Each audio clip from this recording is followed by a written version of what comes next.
हरिवंश पुराण विष्णु पर्व के त्रयोदश अध्याय के अंतर्गत वैशंपायन जी कहते हैं, जन्मेजय, जब श्री कृष्ण ने यमुना जी के कुंड में रहने वाले नागराज कालिया का दमन किया तो उसके बाद से वे दोनों भाई बलराम और श्री कृष्ण प्रायः उसी प्रदेश में साथ साथ विचरा करते थे।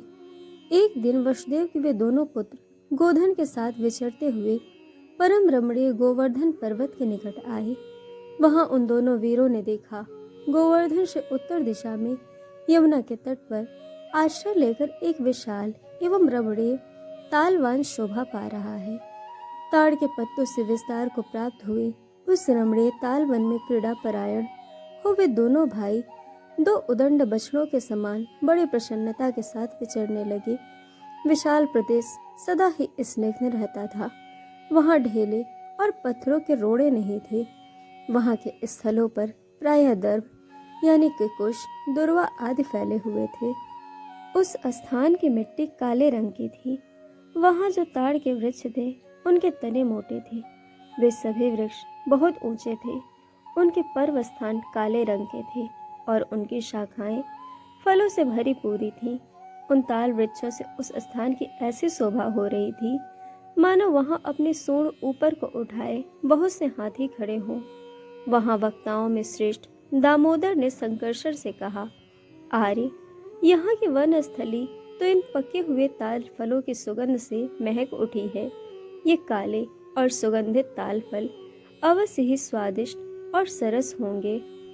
हम दोनों भाई साथ साथ रहकर शीघ्रता पूर्वक कदम उठाते हुए इन वन फलों को यहाँ गिरावें। यदि इनकी गंध ऐसी है तो अपनी मधुरता से हमारी घ्राणेंद्रिया को तृप्त किए देती हैं, तो मेरा विश्वास है कि इन फलों को अमृत तुल्य रस से युक्त होना चाहिए। दामोदर की यह बात सुनकर रोहिणी नंदन बलराम हंसते हुए से पके हुए ताल फलों को गिराने के उद्देश्य से उन वृक्षों को हिलाने लगे। उस ताल वन का सेवन मनुष्य के लिए असंभव हो गया था। उस वन को इस पार से उस पार तक सकुशल लांघ जाना अत्यंत कठिन था। यद्यपि वह सारभूत स्थान था, तथापि राक्षस के घर की भांति मनुष्यों से शून्य दिखाई देता था। गर्दभ रूप तारे धेनुक नामक दारुण दैत्य विशाल गधों की टोली से घिरा हुआ उस वन में रहता था। वह गधा असुर उन ताल वन की सब ओर से रक्षा करता था। उसकी बुद्धि बहुत ही खोटी थी। वह मनुष्यों, पक्षियों तथा हिंसक जंतुओं को भी आतंकित किए रहता था। उन ताल फलों के गिरने से जो धमाके की आवाज होती थी उसे सुनकर धेनुकासुर सहन न सका। जैसे ताल ठोकने की आवाज सुनकर हाथी कुपित हो उठता है, उसी प्रकार वह भी अत्यंत क्रोध से भर गया। वह उस धमाके के शब्द का अनुसरण करता हुआ बड़े रोष के साथ चला। घमंड में भरकर अपने अयाल और सिर को घुमाता आ रहा था। उसकी आंखें स्तब्ध हो गई थीं। वह बड़ी पटुता के साथ रेख रहा था और अपनी टापों से पृथ्वी को विदीर्ण सा किए देता था। उसकी पूंछ घूम रही थी, रोंगटे खड़े हो गए थे। वह मुंहबाए हुए काल के समान जान पड़ता था। उसने आते ही रोहिणी नंदन बलराम को वहां उपस्थित देखा। ध्वजा किसी आकृति वाले अविनाशी रोहिणी कुमार को ताड़ों के नीचे खड़ा देख दांतों से ही शस्त्र का काम लेने वाले उस दुष्ट गधे ने उन्हें दांत से काट लिया। फिर दूसरी ओर मुंह करके उस दैत्यराज धेनुक ने बिना हथियार लिए खड़े हुए रोहिणी कुमार की छाती में अपने पिछले दो पैरों द्वारा चोट पहुंचाई।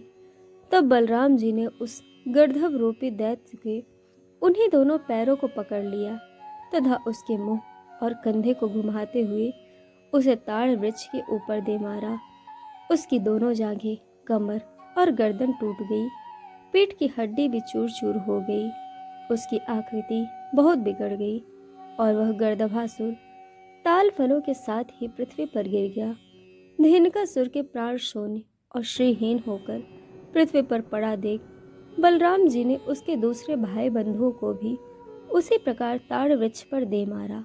वहां की भूमि गधों की लाशों तथा गिराए गए परिपक्व ताल फलों से आच्छादित हो, जिसमें शरद ऋतु के लक्षण प्रकट न हुए हों और बादल छा रहे हों, ऐसे आकाश के समान सुशोभित होने लगे।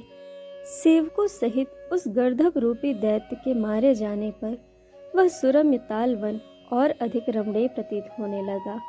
उस शुभ्र तालवन का सारा भय दूर हो गया। उसके एकांत प्रदेश का भी सबने दर्शन होने लगा तथा उस उत्तम वन में गौवें सुख पूर्वक चरने लगी। तदनंतर वन में विचरने वाले सभी गोप उस ताल वन में जा घुसे। उनका शोक, भय और आयास दूर हो गया था, अतः वे वहां सब और बारंबार विचरण करने लगे।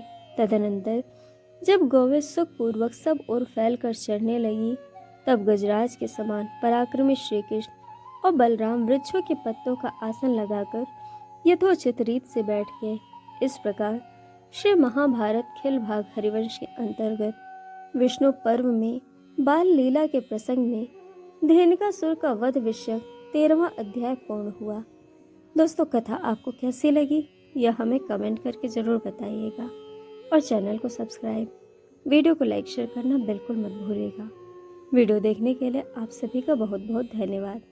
जल्द मिलेंगे कथा के अगले अध्याय के साथ।